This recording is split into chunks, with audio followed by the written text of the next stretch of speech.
এটা মিটিং আমার পক্ষে করা সম্ভব বলুন তো পারমিশন নিয়ে? এবার আপনারা বলুন, সাধারণ মানুষ দেখতে পাচ্ছেন। I have taken all official permission. After that, you see the attitude, whatever they are doing forcefully to capture Bengal, this is wrong.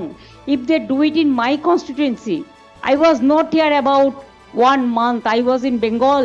I was contesting, I was campaigning for my 200 seats, and Abhishek also campaigning for about 100 seats out of 294. And if they behave like this, I am sorry. I have to take my legal action and I will do that. তাহলে বুঝতে পারছেন, পায়ে পা লাগিয়ে ঝগড়া করার, এই দেখুন সামনে চিৎকার করছে যাতে আমি মিটিংটা করতে না পারি। মা ভাই বোনেরা আমায় ক্ষমা করবেন, আমি আপনাদের সবার কাছে ক্ষমা চেয়ে নিচ্ছি। আমি কালকে এখানে র্যালি করে দেবো। আমি এই অসভ্যতামিটা করতে পারবো না, এটা খুব ইনসাল্টিং, এটা খুব হিউমিলিয়েশন। আমি আপনাদের নমস্কার জানিয়ে আমি বিদায় নিচ্ছি। আমায় ক্ষমা করবেন, যদি পারেন ভোটটা আমায় দেবেন, আমার সিম্বল নাম্বার 2। বাট এর প্রতিবাদে আপনাদের কিন্তু ভোটটা দিতে হবে। আমাকে মিটিং করতে পর্যন্ত দিচ্ছে না। আমাকে মিটিং করতে আমি পারমিশন নিয়েছি অফিসিয়ালি, তাও